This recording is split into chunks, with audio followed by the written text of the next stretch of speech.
Hello, everybody. So, I'm inspired to share on the topic of relationships today.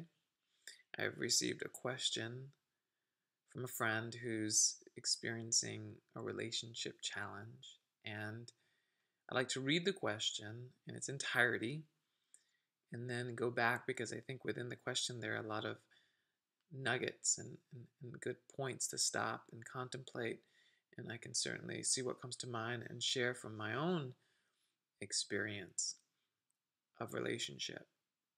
So let me read the question and I'll come back and we'll kind of look at it in different areas. So the question reads, I've been in a relationship for many years. The relationship went from romantic and intimate to friend and roommate. It's been a downward spiral and the spark is lost. My nature is to be caring, compassionate, and loving, but it is not reciprocated. It has been extremely difficult to stay positive. It becomes painful when I see other people who have found nurturing, respectful spouses or partners in life.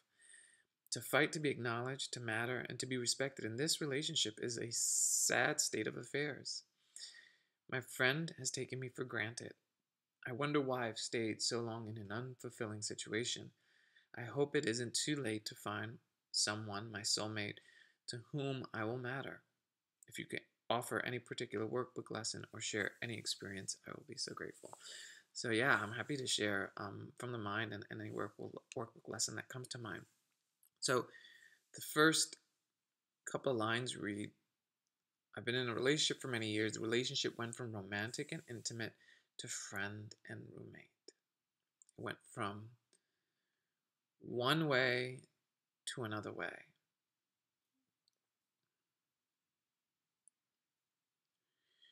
So it went from one way to another way. So really what we're saying when we talk about relationships, we often think about relationships as something outside, or we conceptualize our relationships as these, we parcel it out. And so we have interpretations of our relationships. So when we say the relationship changed, in actuality, there's no relationship that exists out in the world. It's all in the mind. So when we say the relationship changed, what we're really saying is our interpretation of the relationship changed. And when our interpretation of anything changes, how we experience and see it changes as well. So in my experience, what I've seen happen in many relationships is that in the beginning of the relationships, these relationships that were formed were so special. And in the beginning of the relationship, there's such a belief that the relationship or the person is what's bringing the joy that we ascribe all these attributes to the person that we're in a relationship with. Or we ascribe all these powers that the relationship, this special relationship, seemingly has. And so we interpret it in a certain way. Oh, I love when he does that for me. Or I love it when she does this for me. Or I love it when, she sips her tea in this way. It just makes me so happy. So we do all kinds of silly, insane stuff like that. And so we have all these interpretations of what that is. And we make it very special. But in truth, we make that up. Those are our interpretations. We see the relationship through those filters. And what tends to happen is reality sets in because they were never, when we ascribe all these attributes to our partners, it's a relationship, or we give it this specialness, it can never live up to that. She makes me so happy, or he makes me happy. Those ideas, because there's no reality in that, people don't make people happy. Happiness is an attribute in us. It's just a question of whether or not we are allowing ourselves to be happy, if we're allowing ourselves to experience it, making the mistake that there's cause of it outside of us. We will eventually realize that whatever we thought was cause really wasn't and can never be. And so then we get really disappointed. the beautiful thing about that is there's an opportunity to communicate and express. And that's the whole point of relationship. It's really to see the insanity of the mind and how we act and how we try to um, be in a relationship. When those things start to come up in us, it's an opportunity to communicate so that we can together undo some of those misbeliefs about relationships and learn what's happening in the mind that we would, self-sacrifice, or that we would minimize needs, or whatever's happening in the relationship. The point of it is to look at what's happening in the mind. But what oftentimes happens is we realize that, or we don't even realize, we recognize that somehow someone's not making us happy anymore. And so there's a discontentment. But rather than communicate in the relationship and have open conversations, we tend to minimize those thoughts or project the issue onto the other person. So in my experience, in many relationships, I always thought it was the other person, or I chose wrong. I didn't choose the right person. Rather than creating a forum to talk about, like, these are the things on my mind. And there was fear to share thoughts and feelings because there was a fear that if I shared thoughts and feelings, that I would be judged for the thoughts and feelings that I held, or that I would be rejected for that. And so with a lack of communication, with the projection of guilt making someone else the problem, a wall gets built. So we manifest this wall in which the intimacy is lost. But it's not necessarily just an intimacy in physical sense. It's an intimacy that's lost within the mind, because that's where we're really joined. So it's an intimacy that's lost in communication at the mind level, in the heart, at the love level. Not the substitute for love, which is romantic love, where there's reciprocity involved, where there's an expectation of someone to be somebody or act a certain way, or having to feel like we need to act a certain way to fulfill the role in the relationship, or to keep or protect our relationship.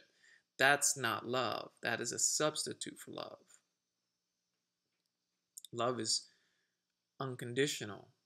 And so there's this willingness to share what's on the mind. But when that's not happening, this wall gets built up. And so we have thoughts that are kept hidden and feelings that are repressed. And before we know it, we're in a situation where what was our intimate partner is now kind of distant. But it's always, the joining is always at the mind level. Yesterday, I was watching the movie Her, and there's so many great scenes in that movie, but I think what brings the point home that we join at the mind is the scene where, if you haven't seen Her, it's basically about this guy who's in love with this operating system, this artificial intelligence, and they fall in love, and the character Samantha, who's played by Scarlett Johansson, arranges for a surrogate body to come and have sex with the main character, so that because she felt there was something missing. So there was an arrangement of a surrogate body, and he would have sex with her. But what happened was it fell apart. He couldn't do it. There was like a recognition that he was connected to Samantha, this artificial intelligence, not the body. So it was just poignantly displayed that although bodies can come together or can be in close proximity, that doesn't mean that they're joined, doesn't mean that they're connected.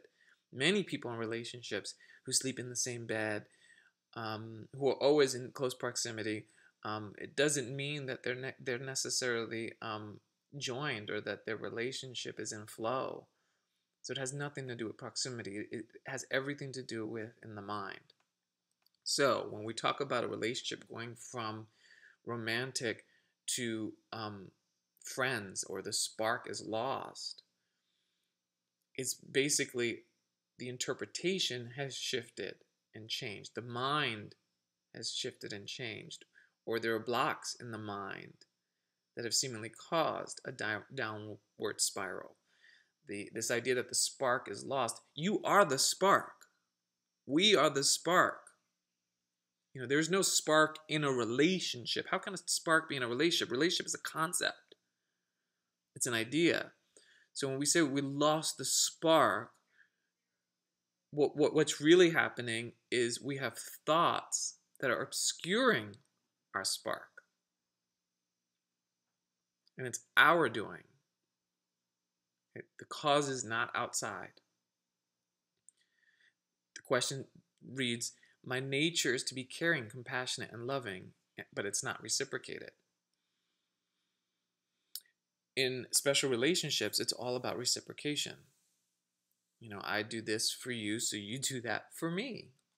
You live up to my expectation, I live up to your expectation. We do things for each other.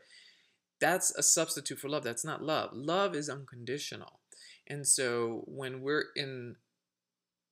embodying unconditional love, love is reflected, not reciprocated. And there's a difference. When love is reflected, we're in an experience of love regardless of what's happening in form, regardless of what people say, what people do, because we see our connection to everything. We realize that we're not just in relationship with the person next to us, we're in relationship with everything. And this love, this unconditional love, doesn't come from a person. It comes from source. It is source. It's hard to put in words where it comes from. The truth is, I don't know where it comes from, and I don't want to pretend like I do, but I can say that it doesn't come from Craig.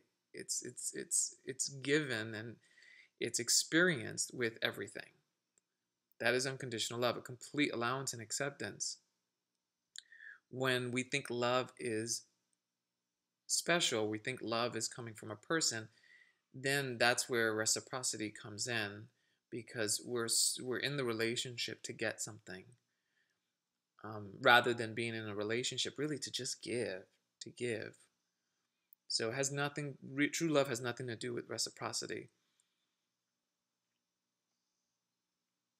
And if our true nature is to be caring, compassionate, loving, then that's our true nature. It doesn't ask for anything.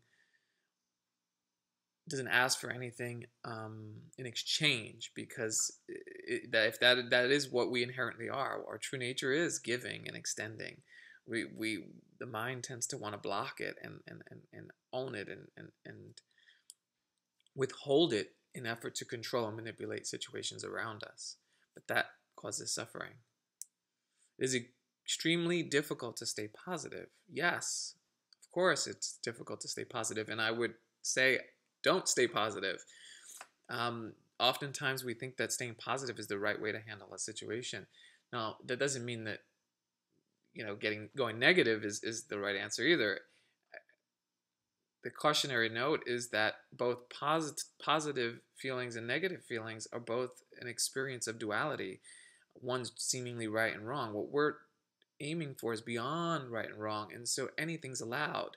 So if we're upset, then we're upset. And the beauty about being in a relationship where the aim is shared, where there's an aim that is shared, and it is an aim of peace and healing, when we get upset, we can express that. We can look at that. In our communication, we can look at the upsetness that's coming up. And the communication isn't about getting something. So it's not like about communicating, I'm upset with you because you did this or didn't do that, but rather there's upsetness coming up for me, and these are the thoughts that I'm holding in mind. So there's a depersonalization of the thoughts that are coming up to be looked at, and just recognize that it's just a mind pattern. Like much, if not all, of the thoughts that we have are just patterns. And the aim of spirituality is to realize our identity beyond the thoughts, so that we can see beyond the thoughts and we can have an experience of unconditional love, because we're no longer attached to the thoughts that say things must be this way or that way. So yes, it's difficult to stay positive because we realize that there's something unsettling still there. So staying positive is really suppressing some of that stuff. So let's dig it out and look at it. And again, relationships offer that opportunity to say, hey, we're in this together. Let's look at this junk without judgment, without need to project or make fault, and so forth.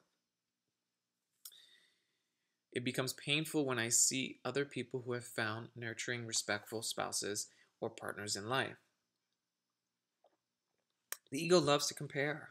The ego loves to compare. Whenever we're comparing ourselves to other people, whether it be comparing our relationships to other people's relationships, that's the ego. The mind is always comparing, and it serves the purpose of separation, because as long as there's comparisons, then there's evidence of separation. I'm different from you. So that is always a slippery slope that never leads to anything good. Besides, we don't know what goes on behind closed doors. So that seeming happy couple may actually have some really dark times that we just don't see. But from the ego's point of view or perspective, it's just looking at ways to make the experience of separation feel real and for us to feel bad about ourselves or our relationship. In truth, all of our relationships are perfect. They're serving a purpose. And if we allow that purpose to be fulfilled, if we allow the purpose of healing, then we will see that even in problematic relationships or seemingly problematic relationships, we will see that there's something to be healed within the mind. And the beauty about using the relationship for that purpose is we can then let go of these repetitive thoughts or this repetitive cycle. You know, in my experience, I had been going through relationships and I would end up in a situation very similar to the previous one. So until the relationship is used for something different, which is peace, we continue in those loops. So every relationship is perfect. Every relationship is God assigned. A Course in Miracles says, those who you'll meet, you'll meet. And that is because each person serves the purpose of our highest learning. If we assign them the purpose or that purpose, which is to say, you know what, I'm having a challenge in this relationship, but I'm going to use this challenge to help wake me up to come into a greater awareness of what's going on in my mind. So it's not about comparison, and it's not about comparing our relationship to other relationships. That's just the ego trying to keep us in this idea of separation. My friend has taken me for granted. If we feel taken for granted, those are conversations to be brought up in communication, not from a blaming or making fault, but simply these are the thoughts that are coming up. This is what I'm feeling and experience. This reminds me of something else in the past. You know, just really going for what's there to look at. When we talk about, you know, shining the light, this is what we're talking about. We're shining the light of awareness to what's been hidden, to our thoughts that we're holding. And shining the light is what creates transformation, because once you see this thought pattern, or once you see the thoughts that you're holding, then there's a willingness. It's like, okay, do I want to hold on to that anymore? And then there's a willingness to say, you know what, I want to see this experience differently. And so with the willingness to let go of our attachment to these thoughts or the way we're thinking, the miracle can emerge. We can be shown something different. We can interpret the relationship differently. And if it calls for us to say, you know what, I don't want to be taken advantage of, or I feel like I'm being taken advantage of and I have to do things differently, then that's what it calls for, and that's okay. We're here to be who we are, and everything's welcomed. And if that means putting a stop to something, then that means putting a stop to something. And if someone or something seems to no longer love you because of that, or walks away because of that, that's okay too. That's welcome too. And the unconditional love doesn't die, because it was never conditional. It was always unconditional. It continues forever. I wonder why I've stayed so long in an unfulfilling situation. That's just an interpretation. It is perfect as it is. It's taken you this long. Sometimes it takes us the seeming time to be able to see the situation as unfulfilling, or to be able to see that we have another choice that we can make whenever we're in a relationship that's seemingly unfulfilling. I hope it isn't too late to find someone, my soulmate, to whom I will matter. I don't believe in soulmates. And I know this is going to be hard for a lot of romantic people to hear, but there are no soulmates. Our soulmate is the person who's in front of us right now. I'm your soulmate, and you're my soulmate. Our soulmate is who's in front of us right now in any and every moment. Because in reality, there's only one of us. There's only one. And the aim of spirituality is to come into a one unified identity, to recognize oneself as the collective whole, to experience oneself as complete and whole. That is the aim of spirituality, to come into identity as spirit. And why do we want to do that? Because when we recognize our identity as spirit, we are then bound to the laws of spirit, the laws of God, which are beyond space and time, which are eternal, which we're not subject to death, not subject to suffering, and so forth. But when we buy into the belief of separation, then we're buying into the experience, or we're bound to the experience of time and space, of limitation, and we are also suffering because we're always seeking to be whole when we think we're separate. So that's what soulmates is about, in the sense that we're looking for a soul to complete us. So we're going into it with the belief that there's soulmates, and we're looking for that mate to complete us. But that infers that we're separate.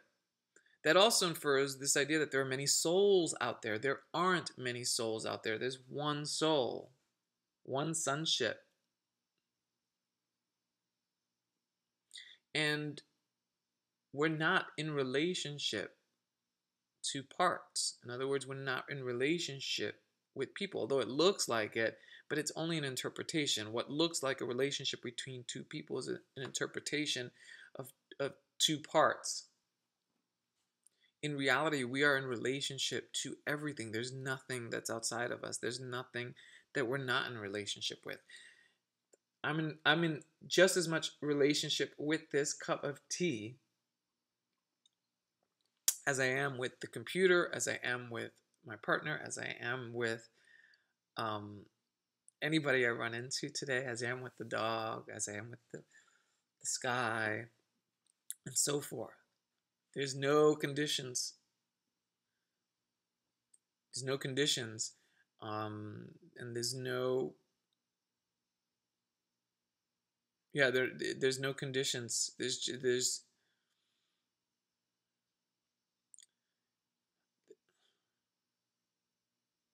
the perception of separation, or the perception that I am identifying with any one thing within the whole, will always create or make for suffering.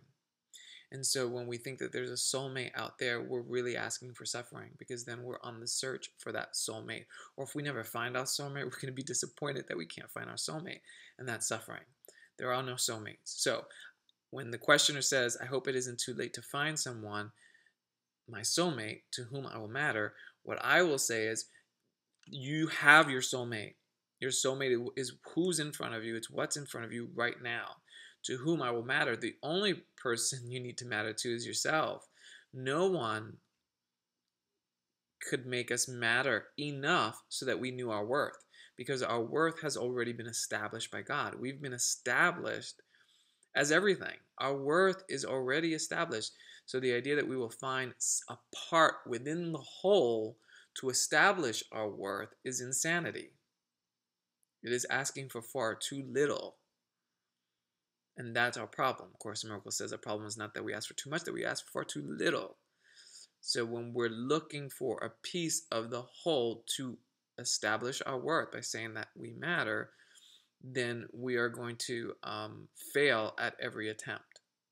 The only way we can come into our identity as the whole, or recognize our worth, is to embody our worth, to allow the is to give up the idea of separation, is to give up the idea that there's anything in this world that can fulfill us in any satisfying way. There's nothing in the world that could in any way, shape, or form can actually give us exactly what we're looking for. And we're here to end the search. We're here to end it. So there is no soulmate, and no one is going to be able to tell you how you matter. You do matter, but it's going to have to come from a recognition within, not without. So, can you offer any workbook lessons? The questioner asks. Yes, the workbook lesson that comes to me is I am not a victim of the world I see. I'm not the victim of the world I see.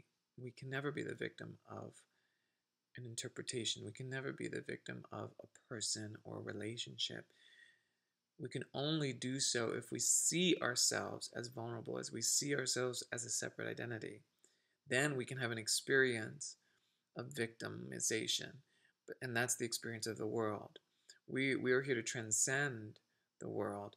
We are here to recognize the invulnerability that is inherent in who we are. But we can only do that with the willingness to see things differently.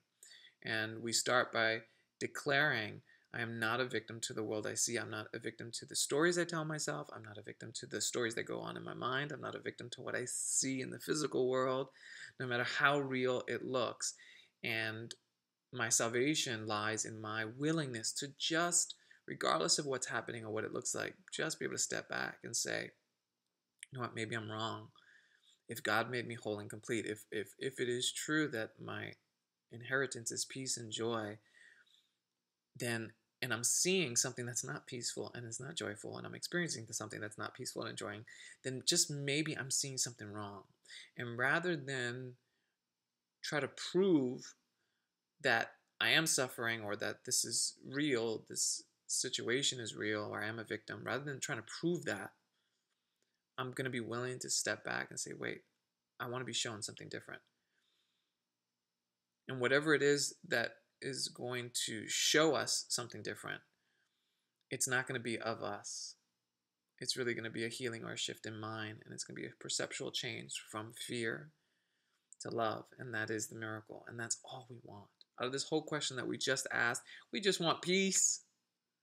That's all we want. It's not about the person. It's not about relationships. We just want peace. And we want it now. And we deserve it now.